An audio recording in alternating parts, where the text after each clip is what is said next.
있어줄게. 라라라라. 36.5도 손을 잡고 36.5도 푸덕푸덕 36.5도 함께 걷자 36.5도 있는 사람. 세상에 하나뿐인 소중한 너, 세상에 하나뿐인 소중한 너. Love myself, love yourself. 생명 존중 생명사랑 항상 곁에 있어줄게. 라라라라. 항상 곁에 있어줄게.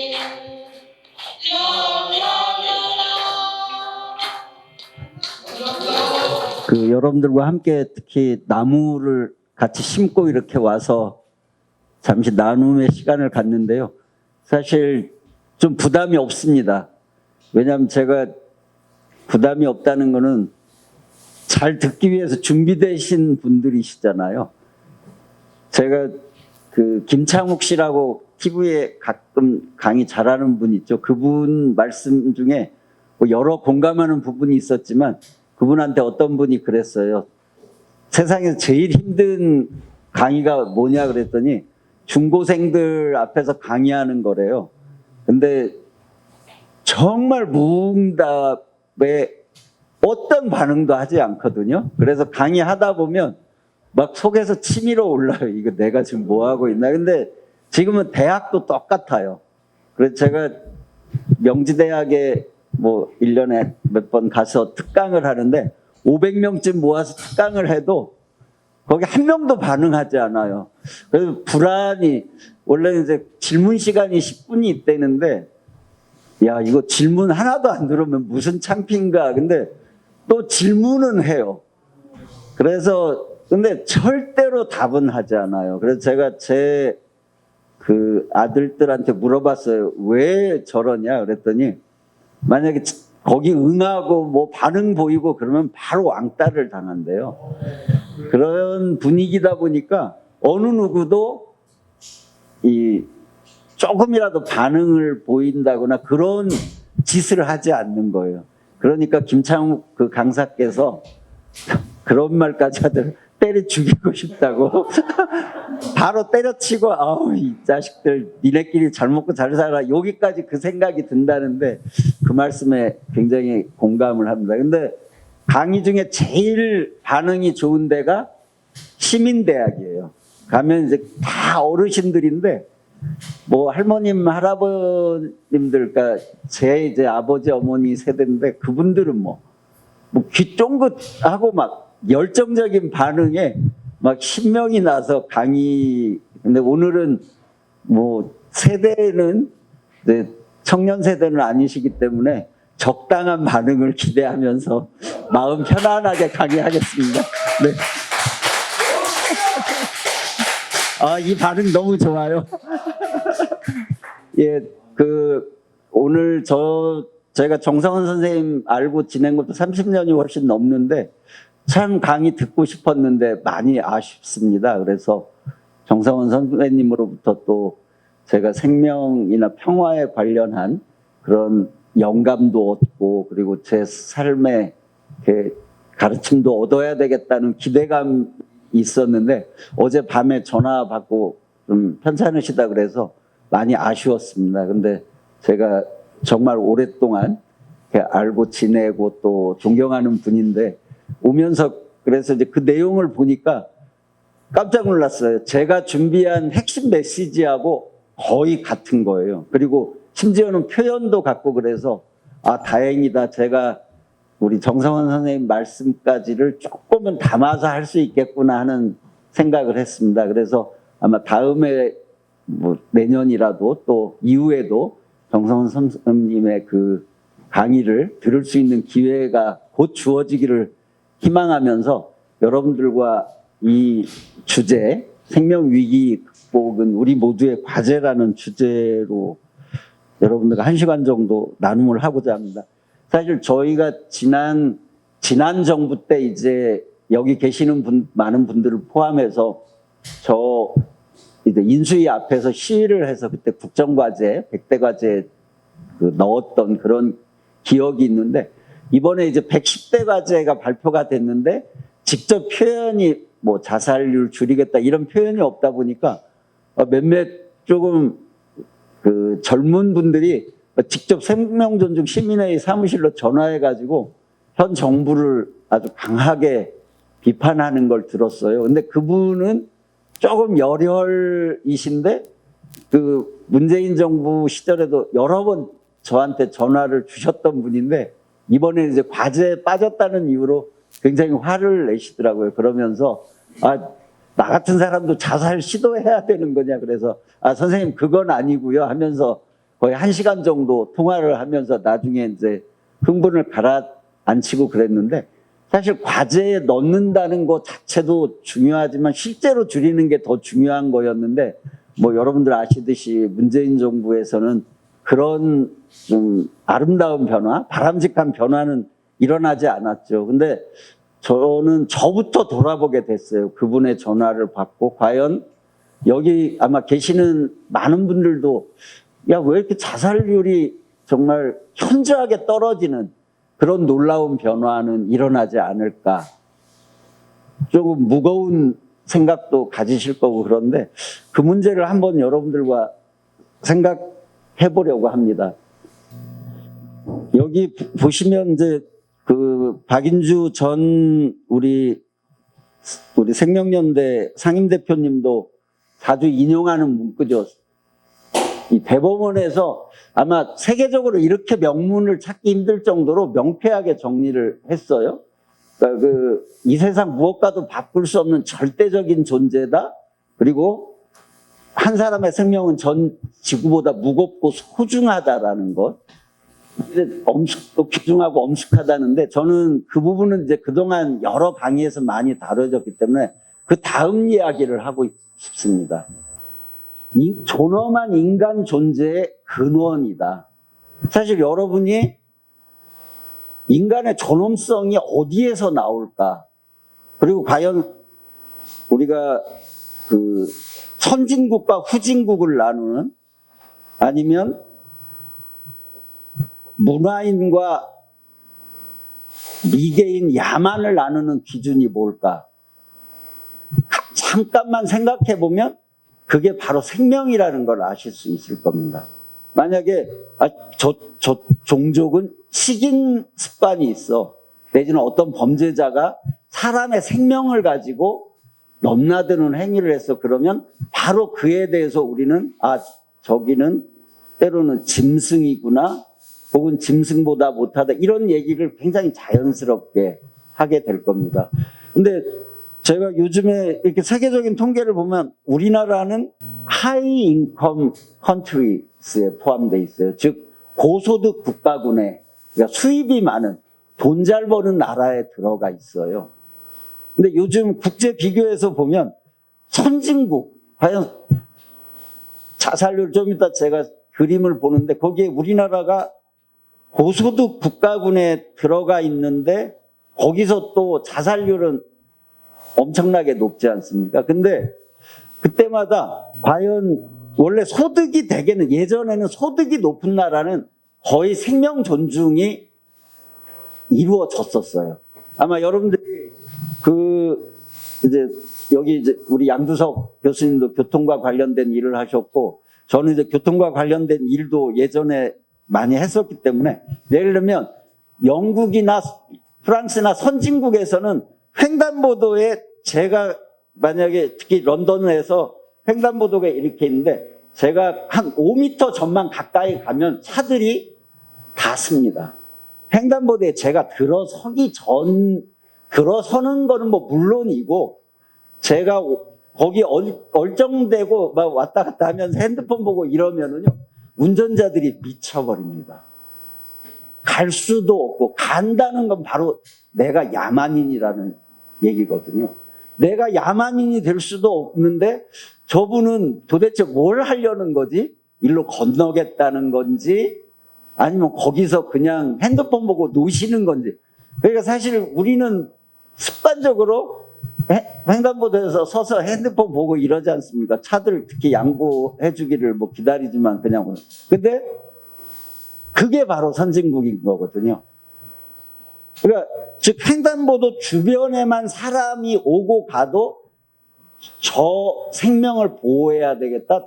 저 사람의 보행권을 존중해야 되겠다. 이게 선진국이지. 근데 과연 우리나라 한번 생각을 해보시죠. 여러 측면에서. 그러면 그래서 저는 여기서 우리가 존엄한 인간 존재의 근원이다. 결국에 인간의 존엄성에 대한 그 인지는 결국에 생명에 있는 것인데 우리는 과연 생명에 대해서 어떤 상황인가. 그래서 제가 이 자료를 준비하면서 참 좀 안타까운 심정이 많이 들었거든요. 그 부분을 여러분들과 한번 또 살펴보도록 하겠습니다.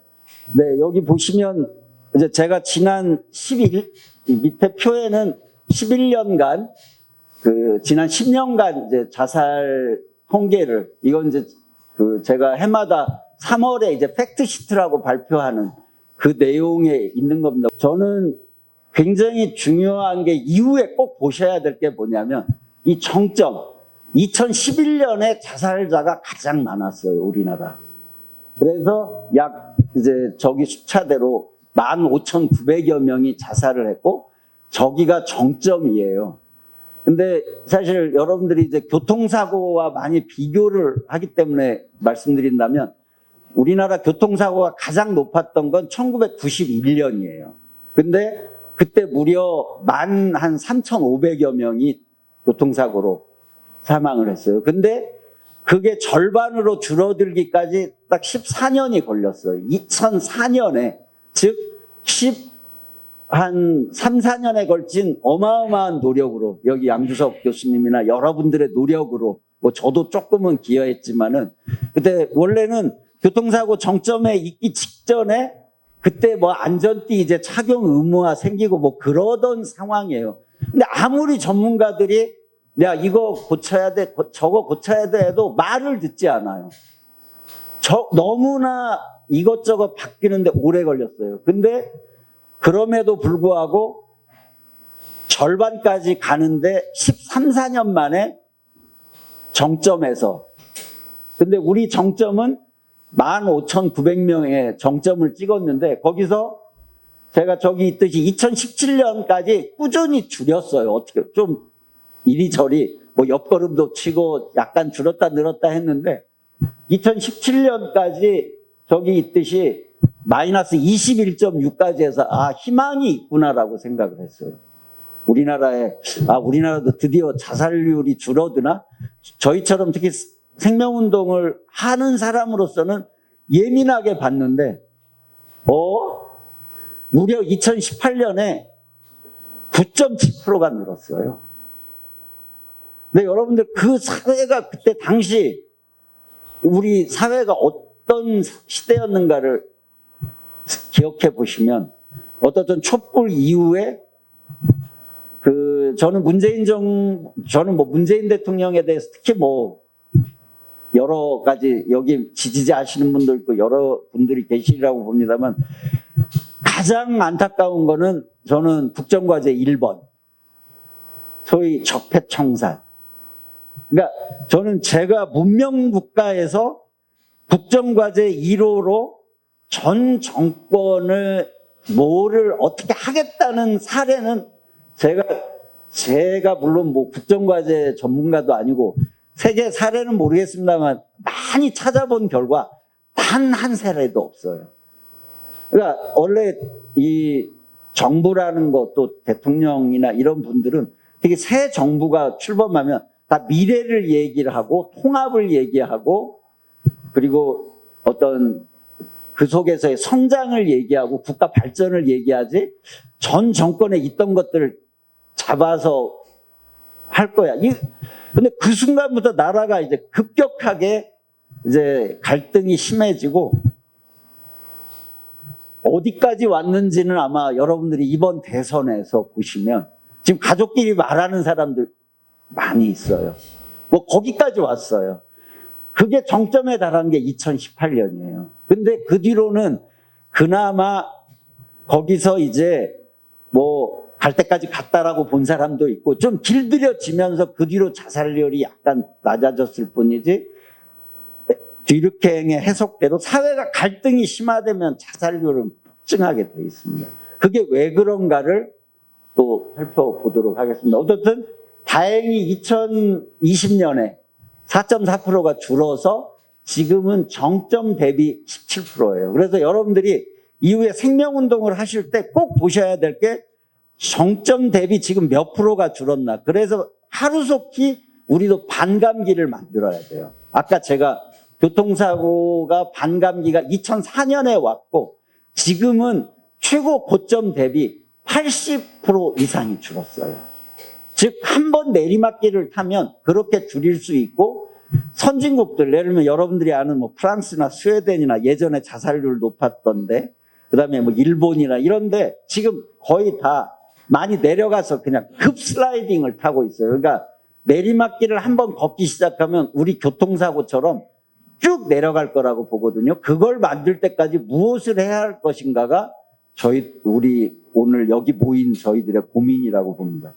여기 보시면 제가 이건 이제 이번에 팩트시트 만들면서 세계보건기구에서 2016년에 세계 자살률 비교를 하고 3년 만에 다시 2019년에 했어요. 근데 저기 보면 우리나라 보이죠? 보면 이제 가장 짙은 나라예요. 당연히 세계적으로. 근데 세계에서 4위예요, 무려. 근데 4위 앞에 있는 나라가 저 나라 들어보셨나요? 레소토라는 나라 혹시 여러분들 들어보셨어요? 그 다음에 가이아나, 그 다음에 에스와티니, 다 듣보잡 나라죠. 그 나라 국민들께 정말 죄송합니다만은 왜 여러분들이 모르냐면 저 세 나라 다 공통점이 있어요. 다 인구 뭐 100만 명, 뭐 200만 명인 부족 국가예요. 그 다음에 거기 끊임없이 쿠데타가 일어나고 상사가 뭐 추장 전 족장 죽이고 다시 그 민족이 타 민족을 가서 살인하고 방화하고 강간하고 그게 일상화되는 나라들이에요. 세 나라가. 근데 거기에 지금 우리가 어깨를 나란히 하고 있어요. 정상 국가들은 없어요. 세계 10위권 안에. 근데 지금 우리나라가 저기에 들어가 있어요. 이거는 정말 창피한 정도가 아니라 특히 온 국민이 빨리 돌아봐야 돼요. 이거 왜 이런가? 이게 이제 어른들만이 그런 게 아니라 애들까지. 저기 보시면 이제 도와달라고 외치고 싶어 죽음을 생각하는 아이들. 여기 보시면 초중고생이 2016년도에 저게 이제 그 학생, 저 위에 보면 학생 정서 행동 특성 검사라는 걸 해마다 합니다. 저게 이제 온라인으로 해서 꽤 많은 학생들이 참여를 해요. 그러니까 거의 수십만 명이 참여하는 조사인데, 거기 보면 저 수치가 다행히 2020년에 자살률의 변화처럼 조금 줄어들었는데, 보시면 고위험군으로 볼 수 있는 학생들이 2만 명이 넘어요. 그러면 여러분들이 저거는 지금 학교에 다니는 아이들이에요. 근데 여기 선생님들 몇 분 계시지만 학교 밖 청소년들이 얼마나 많습니까, 지금? 그러나 여러분들이 물론 학교 밖 청소년 가운데는 홈스쿨링으로 해서 제대로 이렇게 양육받고 보호받는 아이들도 있지만 그런 사람들보다는 방치돼서 갇히라 있는 아이들이 압도적으로 많거든요. 근데 저거는 지금 학생들만 저런 거예요. 그러면 이거는 지금 사회 전체의 위기를 넘어 이제 이게 젊은 아이들, 우리의 미래인 학생들에게도 생명 위기가 닥쳐 있다는 걸 보여드리겠습니다. 네, 다음. 오늘 이 정성원 선생님 강의에도 저 내용이 있더라고요. 모든 것은 모든 것에 연결돼 있다. 저게 이제 그 베리 카머너라고 그 원은 닫혀야 한다.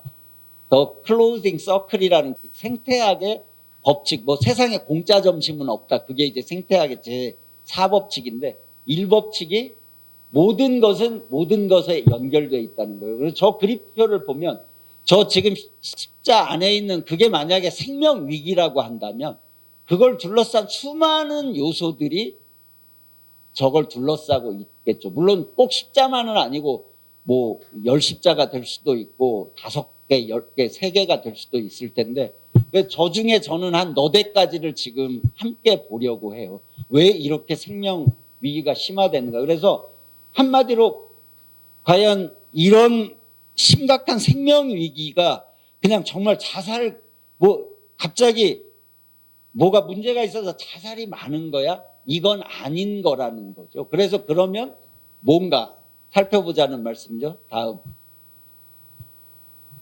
자, 저는 오히려 첫 번째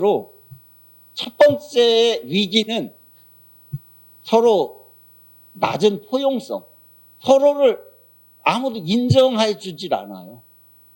아까 저는 오다가 버스 속에서 우리 조성철 대표님께서 실수를 용납할 수 있는 사회가 돼야 된다라고 하는 그 100% 공감했거든요. 근데 우리는 실수는 물론이고 정당한 것조차도 용납하지 않아요.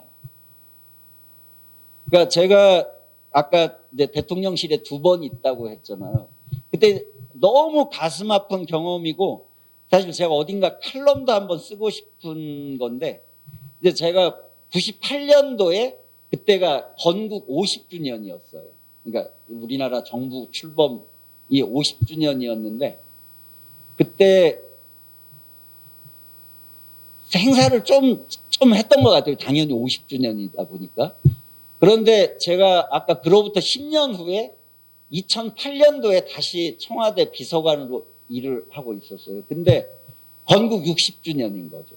당연히 60주년 행사를 뭐 좀 열심히 하려고 하지 않겠습니까? 그래서 열심히 하는데 근데 이제 제 기억으로 아마 민주당 당대표가 정세균 원내대표가 이번에 서울시장 출마하는 송영길 씨였어요. 근데 송영길 씨는 제가 이제 아까 교통하는 사람이라고 말씀드렸어요. 저는 원래 서울 운수노보의 편집국장이었고요.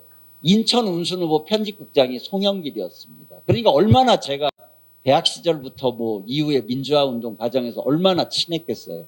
그랬는데 8.15 행사에 민주당이 안 오겠다는 거예요. 왜 안 오냐? 건국 60주년이니까 못 가겠다는 거야.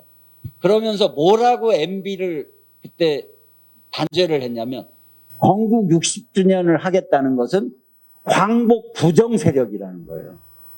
광복을 부정하니까 건국 48년 건국을 인정하는 거고 그래갖고 막 규탄 성명이 계속 나와요. 그런데 제가 아까 뭐 이상하다. 뭔가 50주년에 열심히 했던 것 같은데 그래서 제가 집에 있는 김대중 대통령 연산문집을 찾아보니까 거기 김대중 대통령이 건국 50주년에 대해서 어마어마하게 막 이렇게 뭐랄까요 높이 평가하는 그런 글들이 수십 편인 거예요. 그래서 제가 거기서 쭉 밑줄을 쳐가지고 20페이지를 복사를 했어요. 그래서 송영길이한테 보내줬어요. 그러면서 제가 전화 딱 하자마자 야 그러면 김대중 대통령도 광복 부정 세력이냐? 왜냐하면 민주당에서는 이제 김대중 대통령을 떠받드는 당이니까 그러니까 아 그건 아닌데 진짜 몰랐네요 그러는 거야. 그래서 제가 그랬어요. 송영길이한테 야 더 이상 내가 이걸 뭐 보도자를 만들고 그러진 않을 테니 서로 좋게 풀어서 이번 광복절 행사에 민주당이 와라. 그랬더니 뭐라고 하는 줄 알아서 내일 토론은 해보는데 아마 가기는 힘들 것 같아요 하더니 다음날 전화가 왔어요. 더 이상 그거에 대한 이제 막 비난하는 성명은 안 내겠지만 불참 방침을 이미 사회에 천명했기 때문에 행사에 가진 않겠습니다. 그래서 실제로 2008년도 광복절 기념 행사에 민주당 사람들이 아무도 참석하지 않았어요. 이게 대한민국이에요.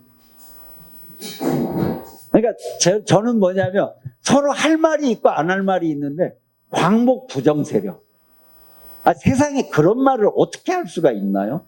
근데 지금 여기 보시면 제가 진영 논리가 이성을 압도한다. 우리 저 스스로를 많이 돌아보게 됐어요. 제가 이걸. 이번에도 제가 특정 정당을 지지하면 다른 당 사람들 거는 아무리 이야기해도 보지 않아요. 예를 들면 이재명 후보를 지지하는 분은 아무리 그분과 관련된 심한 보도가 나와도 그거는 그냥 보수 언론의 공작에 의한 그거고, 또 이쪽 똑같아요. 예를 들면 윤석열 후보를 지지하는 분들은 그와 관련된 아무리 팩트가 나와도 절대로 들으려 하지 않아요. 그리고 자기 성찰, 자기 당에 대한 성찰, 자기 당 후보에 대한 성찰하는 사람은 결과적으로는 금태섭 씨부터 보면 결과적으로는 다른 당에 가야 돼. 정치인으로 살려면. 아니면 정치를 그만두던가. 근데 이게 말이 되나요?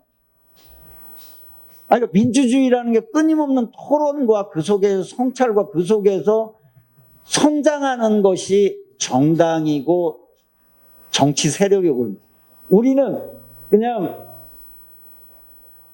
단죄하고. 그래서 지금 대선 때 집안에 분란이 일으킨 집들이 아직도 대화를 안 한다는 거예요. 그래서 보니까 이거는 저 조사는 2018년도 조사예요.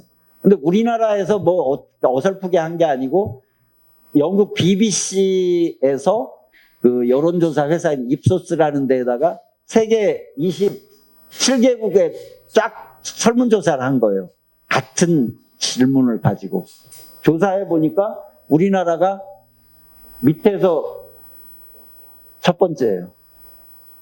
헝가리 위에 있고, 저 위에 보면 캐나다 같은 데는 나와 다른 생각을 가진 사람도 존중한다가 무려 74%예요. 근데 우리는 불과 20%밖에 되지 않아요. 특히나 다른 정치관을 갖고 있는 사람은 아예 사람으로 보질 않아요. 근데 이거는 정말 아니에요. 특히나 우리나라 이번에 또 비극적인 거는 지역 감정이 많이 완화됐었잖아요. 여러 역대 정부의 노력으로 많이 완화되던 게 역시나 갈등이 심화되니까 다시 지역 갈등. 그러니까 지금은 이게 통합이라는 말이 민망할 정도예요. 통합을 이야기를 하고 지금 국민 통합과 관련된 움직임들, 이거 정말 소중한데, 저는 다행스럽게도 우리 정성원 선생님 말씀에 이게 다 들어있더라고요, 오늘. 여러분들이 아시듯이 정성원 선생님은 진보 진영의 어른이거든요. 근데 그분도 이대로는 안 되겠다는 생각. 그 다음에 며칠 전에 법륜 스님께서 그 TV에 개그맨들이 이렇게 나오는 프로에서 말씀하시는데 보니까 정말 통합을 더 이상 늦출 수는 없다. 법륜 스님도 진보 진영에 계시는 분이잖아요. 그래서 서로가 이제는 뜻을 맞춰서 그걸 하지 않으면 안 되는데, 저걸 이제 프랑스 말로는 이제 톨레랑스라고 하고 영어로는 톨러런스인데, 제가 이번에 사전을 찾아보면서 깜짝 놀랐어요. 저 맨 위에 보시면 용인, 관용, 아량이잖아요. 그러니까 남을 품는 것, 남을 인정하는 것, 이건데 그 다음 2번이 뭡니까? 내성이고 저항력이에요. 즉 남을 품을 수 있는 사람은 내성이 생겨요. 저항력이 생겨요. 삶을 쉽게 포기하지 않아요. 당연히. 그래서 저는 이 남을 품고 나와 다른 사람을 생각을 존중할 수 있는 그 힘이 바로 내공이 되는 거예요. 저항력이 되는 거예요.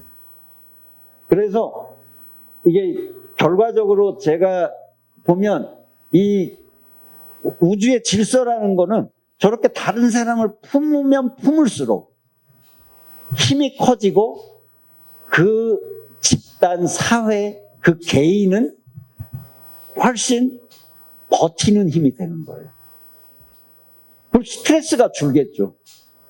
그래서 제가 항상 하는 얘기가, 야, 마치 흑과 백의 대결. 나는 100점, 너는 빵점인 것 같지만 실제로 보면 72점에서 75점 사이의 선택이에요.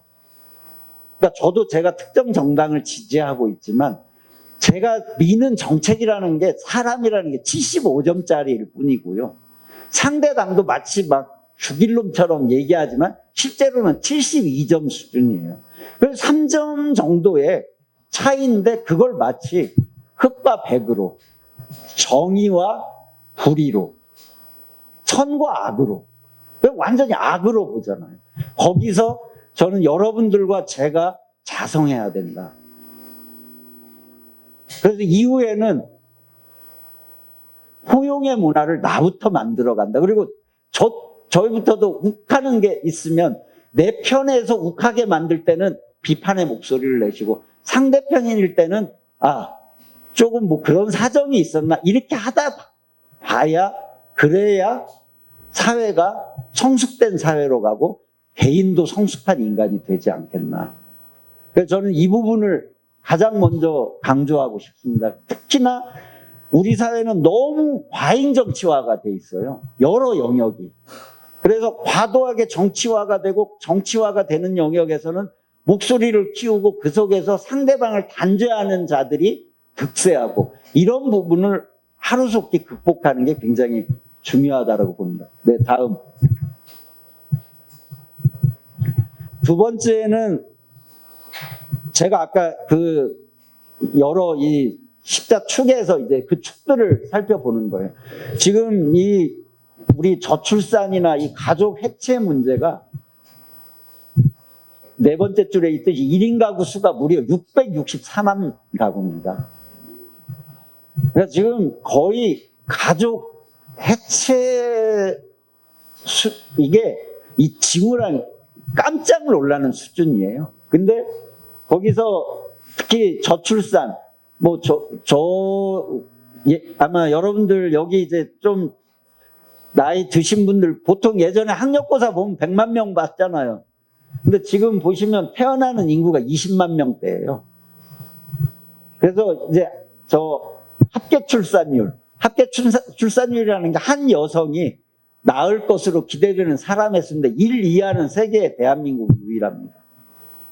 그래서 지금 0.81까지 내려왔죠. 근데 0.84도 심각한데 이제 압도적 세계 1위예요, 저건. 근데 이거가 모든 문화에서 그래서 지금 2013년에 부산에서 세계 인구총회가 유엔 세계 인구총회가 열렸거든요. 근데 지구상에서 소멸할 나라 위험성 1위로 대한민국이 꼽혔거든요. 그러니까 이런 문화가 전체적으로 그래서 예전에는 이제 특히 저는 왜 저출산이 그냥 뭐 이전에 가족계획 강조하다가 뭐 어떻게 그런 게 아니고 지금 출산을 사실 하기가 쉽지 않은 풍토잖아요. 왜냐하면 당장 거의 대가족이 상당히 크게 유지되다가 급격하게 핵가족화가 됐잖아요. 그러면 완전 독박 육아를 해야 되는데 그걸 젊은이들이 감당도 안 되고 비용은 너무 많이 들고 하니까 엄두가 안 나서 그게 다 일상화돼 있잖아요. 그래서 이런 말씀 드리면 제가 또 엄청 여기저기서 욕을 먹을 수 있는데 이제는 여기 계신 저도 그래서 제가 제 아들들한테 그러려고 해요. 야, 애기 나면 그전까지는 그랬거든요. 야, 애 나면 내가 나 평생 고생했는데 내가 또 내가 손주들을 돌봐야 돼? 이거 막 입도 못 꺼내게 하고 그랬는데 제가 그거 다 취소하고 제가 이 PPT를 준비하면서 제가 애들한테 그러려고요. 우리 집에 들어와서 살아도 되고 심지어는 애 다 길러줄게. 일정 기간 동안. 이 말을 하려고 해요. 왜냐하면 지금은 핵가족화에다가 특히 어르신들이 너무 고생한 세대잖아요. 낀 세대여가지고 저는 사실 대학 때부터 부모를 봉양했고 그러다가 지금은 또 캥가루족들을 돌보고 있거든요. 그래서 내가 아니 무슨 운명의 수레바퀴가 이래. 나는 왜 밑에서는 못 받고 위는 섬기고 이런 황당무계한 근데 그럴 수밖에 없는 거야. 그래서 애들한테 이제 그러려고요. 집도 우리 집 크니까 널널하게 와서 살고 애 낳으면 다 키워줄게. 이렇게 선언들을 해주셔야 애들이, 왜냐하면 지금 핵가족 하에서, 그리고 시스템도 바꿔야죠. 그래서 저는 여기서 특히 이전에 보면 그런 분들 논쟁, 대선 후보 간의 논쟁 보면 스웨덴도 출산율이 무지 낮았고 자살률도 높았던 나라인데 출산율이 높아지면서 스웨덴도 자살률도 급감을 했어요. 근데 거기가 시작한 것 중에 하나가 예를 들면 부부를 다 육아휴직을 주는 거예요. 그러니까 육아휴직이 한 명만 갖고는 독박 육아이기 때문에 산후 우울증에다가 뭐 이게 심각하니까 부부를 같이 주니까 출산율이 급격하게 높아졌거든요. 그러니까 예를 들면 이런 변화를 실질적으로 현장에서 아이들의 마음을, 특히 우리 이제 30대 초반 그 아이들의 마음을 움직일 수 있는, 돈을 써도 거기 써야지, 말씀 여기 있듯이 225조 원 투자했는데 저렇게 아무 변화가 없었다면, 첫해 반짝 0.06. 그래서 제대로 쓰는 방향으로 변화가 진짜 있어야 되고 하나를 써도 제대로 쓰게 그렇게 해야 된다라는 생각입니다. 네, 두 번째 그렇고요. 세 번째는 당연히 1인 가구와 연관이 있는 건데 고립사회가 심해지고 있거든요. 이건 최근 조사인데 매경 이코노미가 조사한 건데 외로움을 느낀다. 보면 자주 느낀다와 보통이다가 근데 저기서 이제 매우 자주는 10%나 되잖아요.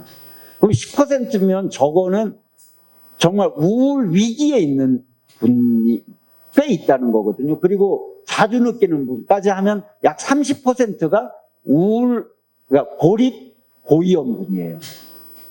근데 특히 단절 분화가 또 심하다고, 그건 아까 첫 주제하고 또 연관이 돼 있는 거죠.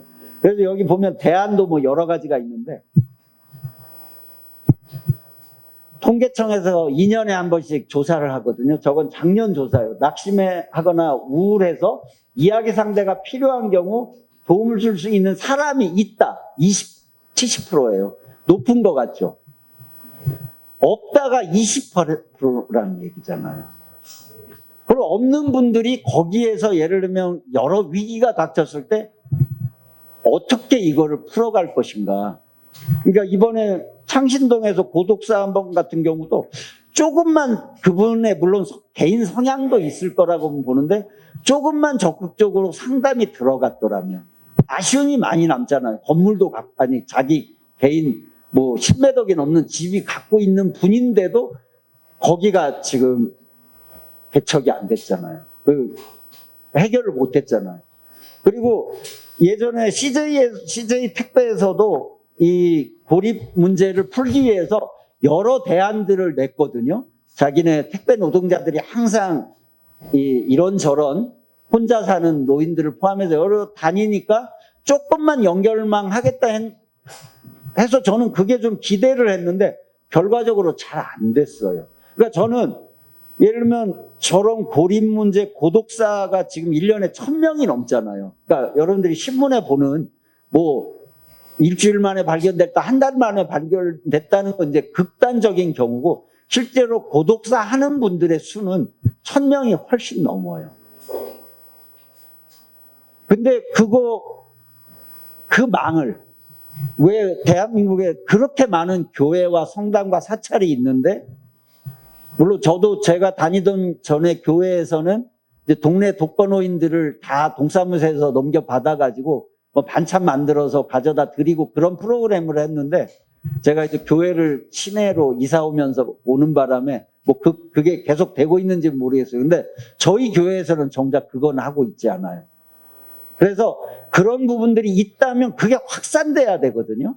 근데 그런 부분들 과연 얼마나 있는가. 근데 분명한 것은 고립사회가, 특히 1인 가구가 급증하면서 고립사회를 급격하게 이행하고 있다는 거. 그것도 여러분들이 눈여겨봐야 될 대목이다. 네, 또 다음. 저는 여기 특히 이제 우리 나누고 베풀고 봉사하는 그룹 분들도 와 계신데, 이거 지금 제가 이번에 그 팩트시트 준비하면서 놀랬어요. 자원봉사 경험이 있다는 분이요. 2013년에 20%였어요. 근데 지금 8.4%예요. 기부 경험 36%에서 21.6이에요. 그 다음에 단체 활동 참여율 지금 35.8. 2년 전에 비해 절반으로 줄어서 코로나 영향도 있어요. 세 번째는. 그러나 나머지는 코로나 영향이 아니에요. 지금 여러분들 하고 계시는 저는 저희 생명존중 시민회의도 예전에 제가 저도 시민운동을 30년 이상 해왔기 때문에 제가 예를 들면 전에는 뭐 방송 나가서 좀 쓸만한 방송하면 막 그날 회원들 많이 늘었어요. 지금 전혀 안 늘어요. 사회적 신뢰가 바닥인데 이건 지금 미국 얘기거든요. 이 미국에 보면 이게 무슨 통계냐면 자원봉사 참여율이에요. 저 볼런티어링이. 근데 보면 저 위에는 거의 한 36%에서부터 평균은 지금 한 7%인데 저기 보면 저희 미네아폴리스라든지 이런데 이런 주들은 위에 주들은 굉장히 자원봉사 참여율이 높고 밑에 마이애미라든지 뉴욕, 라스베가스 딱 들어도 거기 뭐 자원봉사가 얼마나 있겠어요. 근데 이런 데는 거의 이제 20% 미만이잖아요. 근데 저게 굉장히 미국에서 중요한 학문적 연구로 뭐냐면 우리가 사회적 자본, 사회 자본이라고 얘기하는 신뢰의 자본이잖아요. 이 신뢰를 상징하는 게 자원봉사 참여율로 많이 등치를 시켜요. 그래서 자원봉사 참여율이 높은 도시들은 범죄율이 낮아요.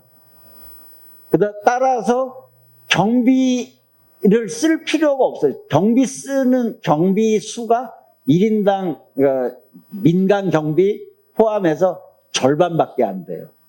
그래서 미국의 저 하위 5개하고 저 상위 5개를 비교하면 일단 경비 비용이 2.5배가 들어요. 강도, 살인, 강간 건수가 2.5배가 높아요. 그 이야기는 뭐냐면 서로 자원봉사를 한다는 것은 사회적 결속이 강하다는 것이고 그만큼 서로가 서로를 지켜주는 사회라는 거죠. 그런 면에서 볼 때 지금 한국 이 사회적 자본이 고갈되고 있는 거는요. 이건 정말 위정자들과 저는 특히 시민사회의 반성이 심각하게 이루어져야 된다고 봐요. 그래서 저는 특히 이 시민운동이 많이 정치화하고 어떤 특정의 당의 입장에 서고 이런 것들도 영향을 크게 미쳤다라고 보고 또 여러분들 아시듯이 각 지역의 자원봉사 센터나 이런 것들이 관제화돼 있다라는 비판을 많이 받잖아요. 이 무슨 자기가 선거 도와주던 사람 자원봉사 센터 시키고 이런 것들이 사실은 자원봉사의 순수성과 이걸 다 해쳐버리기 때문에 결과적으로는 그 사회 전체의 근간을 망가뜨리는 거예요. 근데 거기에 대해서 아무 생각도 없는 거예요. 이거 정말 심각한 거예요. 저는 당연히 자원봉사 참여율 한 10년 전에 비해서 2배로 올랐겠지? 절반으로 줄었어요. 그렇다라고 한다면 그만큼 사회가 스스로를 돌보고 서로를 보듬는 기능이 약화됐다라는 것이 학자들의 얘기거든요. 한국도 정확하게 그 부분을 반영하고 있다라고 보여지는 거죠. 네, 다음. 그러면 이제 이런저런 아까 말한 4가지 축을 포함해서 제가 말씀드리지 않은 여러 축들이 있을 거예요.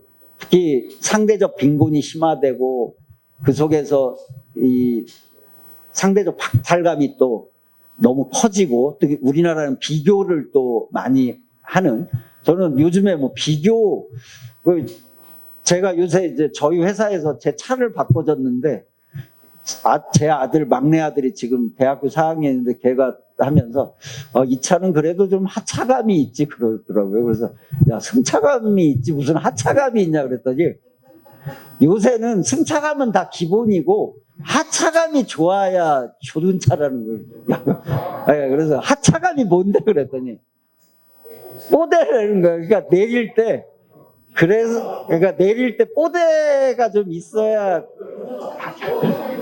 그러니까 예를 들면 그래서 이제 뭐 월세 살면서도 외제차도 타고 뭐 그런 이제 그러니까 말도 안 되는 뭐 이런 이제 그러니까 그런 용어 자체 말도 안 되는 용어가 횡행할 정도인데.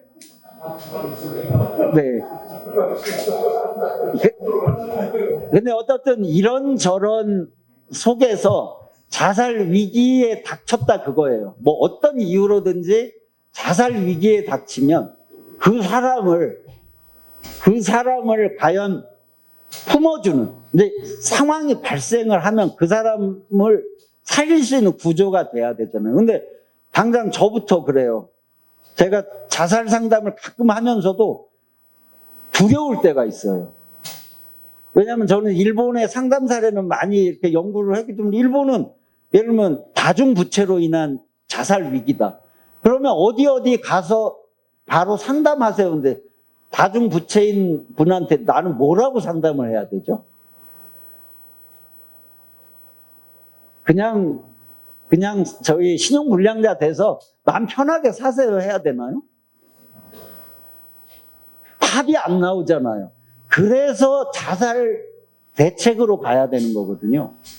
그러니까 일본도 똑같았어요, 우리하고. 그러나 일본의 자살 유가족들이 나서서 적극적으로 하면서 자살 대책 기본법이라는 걸 만들고 그러면서 사회 시스템을 갖춘 거잖아요. 어디서 어떻게 자살하는가 그 맞춤형으로 다 시스템을 갖춘 거잖아요.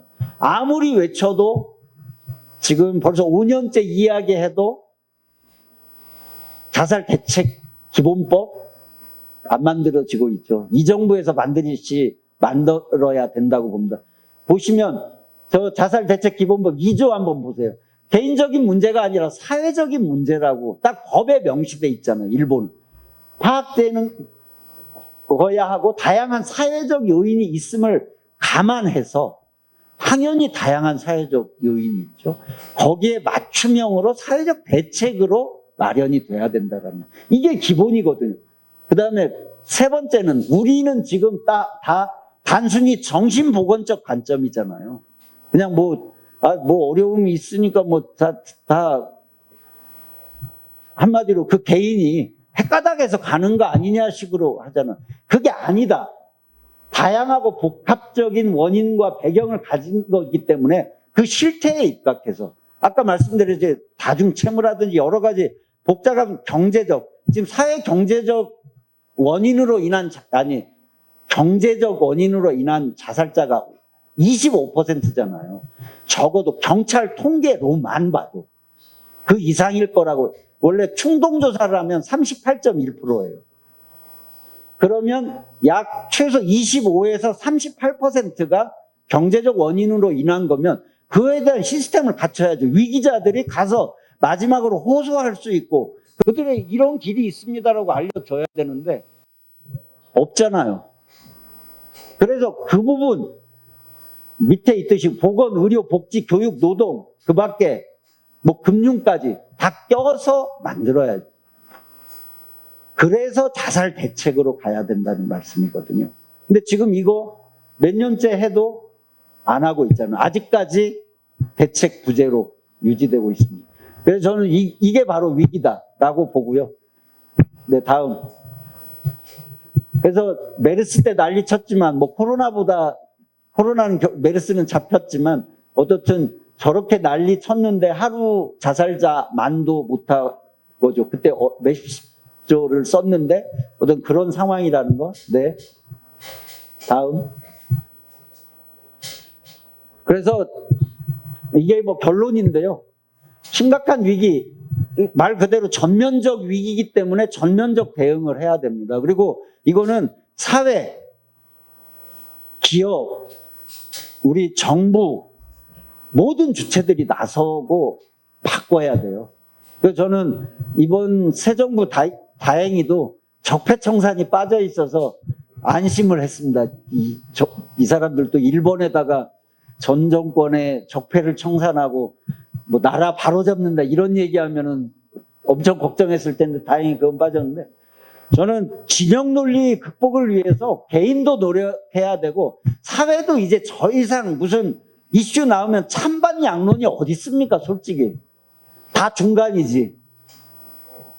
다 세모들이 흑과 백이 아니라 회색이죠. 사실은 흑과 백이 어디 있습니까? 절대 선이 없고 절대 악이 없는데. 그래서 포용하고 상호 존중하고 그것이 결과적으로는 통합으로 이어지는 이런 거를 만들기 위해서 여러분들이 이런 노력을 해줘야 된다. 댓글도 이렇게 달아야 된다. 그리고 더 이상 좀 센 토론, TV 토론도 좀 센 논객들 말고 좀 부드러운 논객들이 아니라 무슨 제목부터 막 강적들 이래가지고 센 사람들이 나와서 막말 경쟁해야 시청률이 올라가는 그거 아무도 안 봐야 된다라고 봐요. 센 토론은 보지 마라. 안 보는 분위기로 사회가 가야 된다. 그래야 이게 정상사회가 되지 않느냐. 그리고 정말 봉사 빨리 복원해야죠.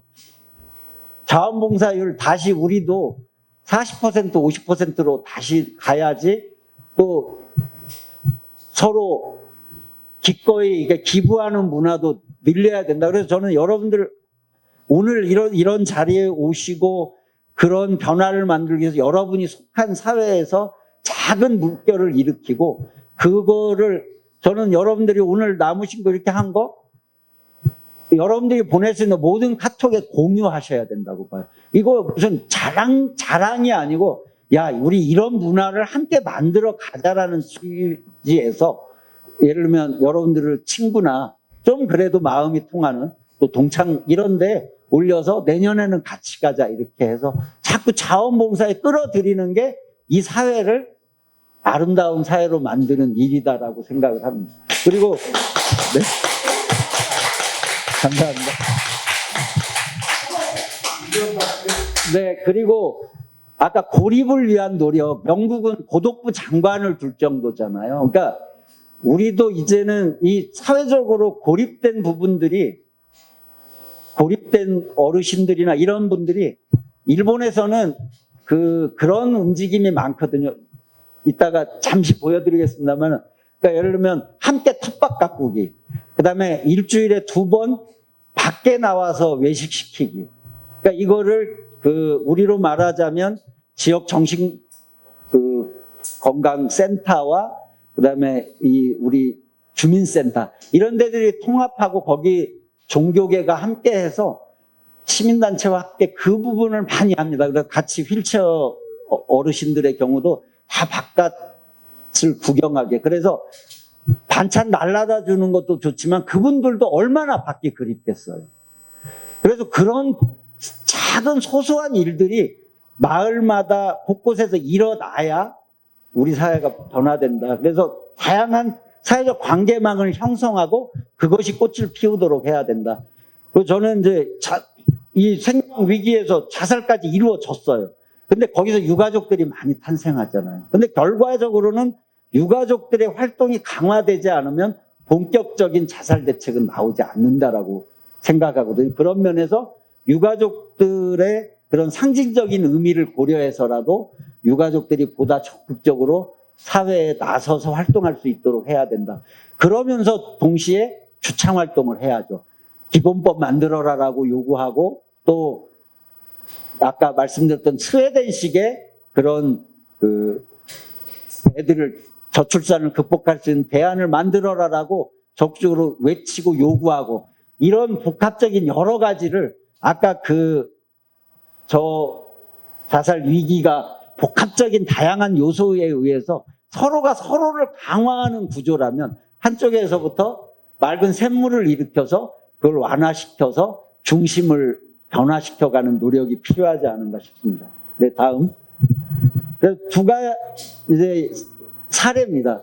일본은 저분이 이제 굉장히 방송국 PD로서 일본의 자살을 획기적으로 줄이는데 가장 기여한 분 중에 하나인데 우리나라에도 얼마 전에 왔습니다. 어쨌든 저기 보면 일본의 자살률 저 책 보면 38%의 감소의 비결. 그러니까 고점에서 38%까지 우리가 10년도 안 걸려서 저기까지 갔거든요. 우리도 저렇게 가야죠. 근데 여기서 보면 밑에 4가지 요약돼 있는 거 사회적 문제로 봐야 된다. 그러니까 개인 문제가 아니라 개인의 정신건강이 아니라는 거죠. 대책 기반 구축하고 관계자들이 활발하게 네트워크가 구축돼야죠. 특히 외로움 극복을 위해서는 저게 필요하고요. 이 PDCA는 저거 이제 끊임없이 실행하고 또 성찰하고 하면서 보완해 나간다는 그런 사이클인데 그런 부분들을 적극적으로 발전시켜 나가야 된다고 봅니다. 네, 다음. 이제 걸음마 활동인데 저는 특히 유가족들을 어떻게 끌어낼 것인가 이 부분은 우리 생명연대나 우리 그 생명존중 시민회나 다 모든 단체들이 힘을 합쳐서 적어도 저는 내년에는 좀 한 유가족 2분이 상근할 수 있는 그런 센터 같은 걸 만들어서 그 시발점이 돼야 된다. 그러려면 그 재원을 좀 마련을 해서 유가족분 중에는 특히 또 김혜정 선생님처럼 이 게이트키퍼 강사분도 있잖아요. 그런 분들이 적극적으로 활동하게 해서 그 아픔을 나누고 하는 과정에서 제가 롯데홈쇼핑이 있을 때 롯데그룹에 이제 생명존중 그걸 했을 때 다른 강사들하고는 다르더라고요. 확실히 유가족이 와서 하는 강의는 효과가 엄청 컸어요. 그래서 이 강사 이렇게 섭외한 분들이 깜짝 놀랐다고 그 이야기를 했거든요. 그만큼 유가족들의 활동이 갖는 사회적 의미가 크기 때문에 그 부분을 확장해 나가야 된다고 봅니다. 네, 다음. 이거 뭐 마찬가지고요. 네, 다음. 아까 제가 일본의 경우 특히 지금 노인 자살 중에 많은 부분들이 저 외로움 때문에 발생하는 건데 어떻든 저기 고령자 대상 뭐 교육 프로그램 그다음에 지역에서 다양한 활동 여기 뭐 육체 활동이라는 게 다양한 외부 활동이거든요. 오늘 나무 심기를 우리만 했는데 일본은 나무 심기를 많이 어른들을 참여시켜서 합니다. 휠체어 타고 가서 나무 심기 많이 해요. 그러면 그분들 같이 내가 살아있다는 그런 걸 느끼게 하죠. 그 노력 10년 만에 무려 자살률을 76%, 73% 갖췄잖아요. 그래서 저걸 세계보건기구에서 높이 평가할 정도로 그런 성과를 낼 수 있다는 거. 이렇게 특정 영역, 특정 노력을 하면 줄어드는 게 자살률이더라라는 것이죠. 네, 다음.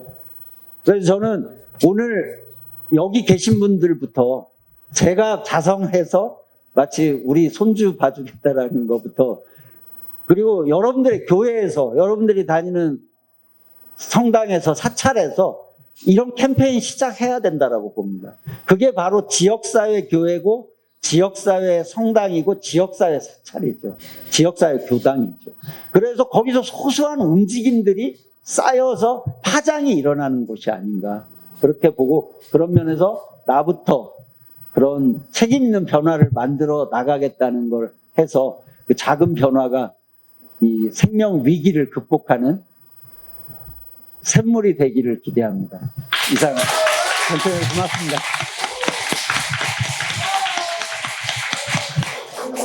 아까 말씀 중에 그 포용이란 말이 있었고 그리고 조그만 실수라도 좀 용서할 줄 아는 그런 우리 사회가 돼야 한다는 말씀을 아까 차 안에서 우리 조성실 대표께서 말씀을 주셨는데 어디 전체적인 코멘트를 중심으로 우리 조성실 대표께서 이 마무리 말씀과 또 이런 강의를 듣고 총괄해서 오늘 행사에 대한 이 종합적인 말씀을 주시겠습니다. 부탁합니다. 제가 얘기를 하고자 해서 아니고 오늘 귀한 우리 이 재단 이사장님도 한 만나 뵐 수 있었는데 없어서 또 그걸 어떻게 또 연결해서 우리의 각오도 한번 만들어 보자. 그래서 제가 아까 하기 전에 제가 얘기를 하는 것보다 우리 임 박사님 얘기 듣고 그냥 우리가 피상적으로 듣고 와 마치고 가는 것보다 우리 마음을 어떻게 다짐을 가질 것이가 저는 사회복지 실천가다 보니까 우리는 항상 현장과 연결하는 일을 많이 마무리합니다.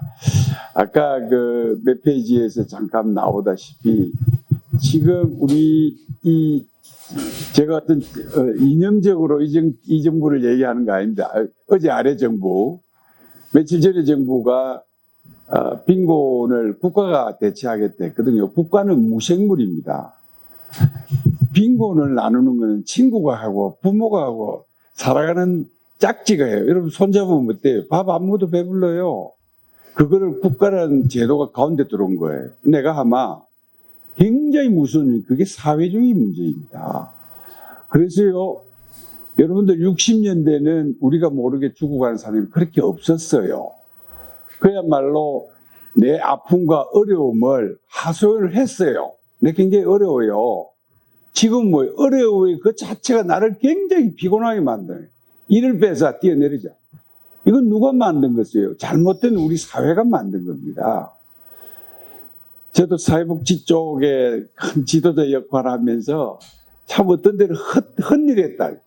이 사회복지 건강히 생명을 보존하고 생명을 지키는 것에서부터 시작해야 되는데 우리는 이게 양방향에서 가고 있는 거예요. 지금도 제가 간혹 이쪽 일에 뛰어다니니까 우리 사회복지 선배들이 야, 넌 그쪽이 아닌데 왜 거기 가 있을까? 아이, 큰일 났구나. 그래서 난 여러분들에게 사회복지라는 것은 우리 이 시대에 살아가는 모든 사람이 함께 가져야 될 염원입니다. 사회복지는 우리나라는 또 이 자리에 오니까 좀 그런 느낌이 들어요. 이 6.25 전쟁의 참상을 볼 수 있잖아요. DMZ 때 가까이 오면은. 이 복지의 시대에 그야말로 그 당시 전쟁고로 곧 죽어야 될 아이들이 약 15만 명이었어요. 그 아이들을 누가 살려줬느냐?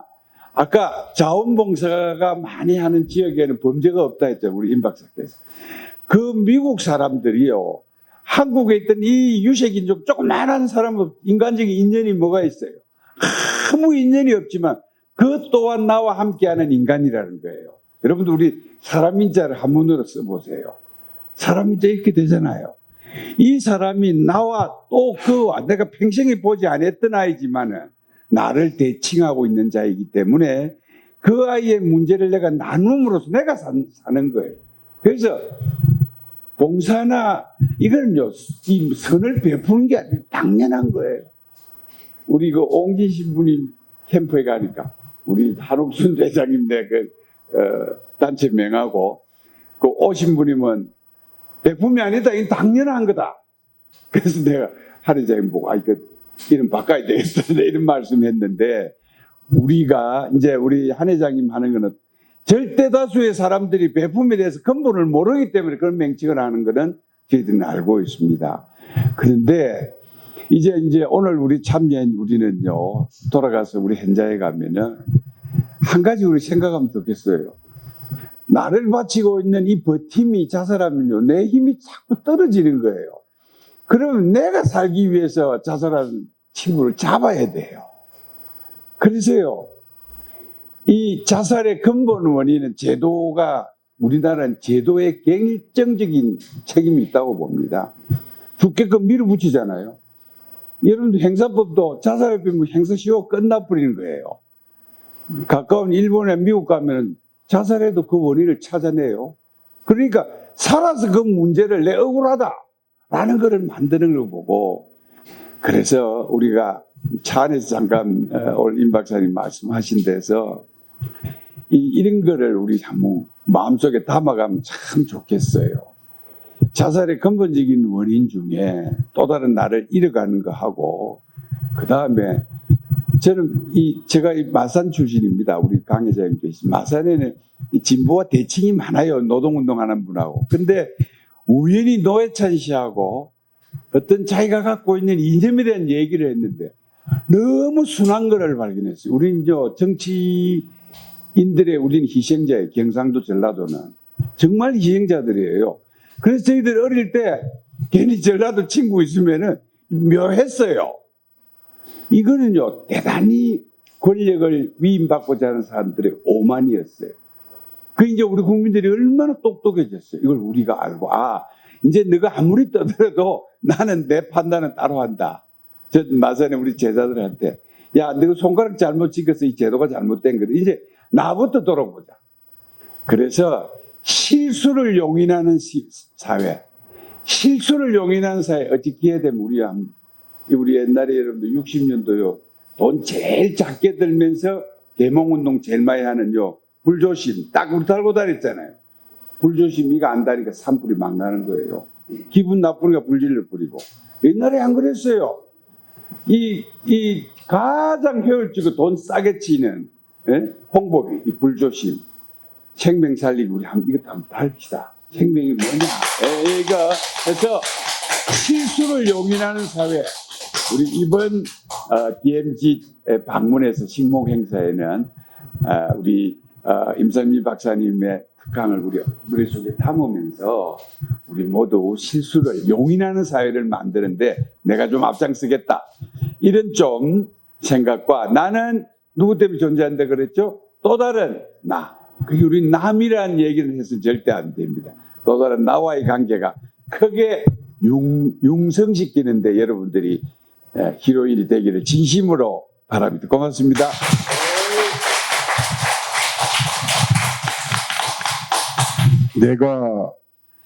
내다가 플러스 너에서 유미죠. 유앤미죠. 너와 나, 우리. 그죠? 우리가 사는 세상, 행복한 세상을 만들기 위해서 노력해야지 또 우울증도 없어지고 많은 사람들이 행복하게 살 수 있을 거 아닌가 싶습니다. 오늘 이상으로 해서 우리 이 생명연중 열린 강연회 행사를 제 2부 순서를 마치도록 하겠습니다.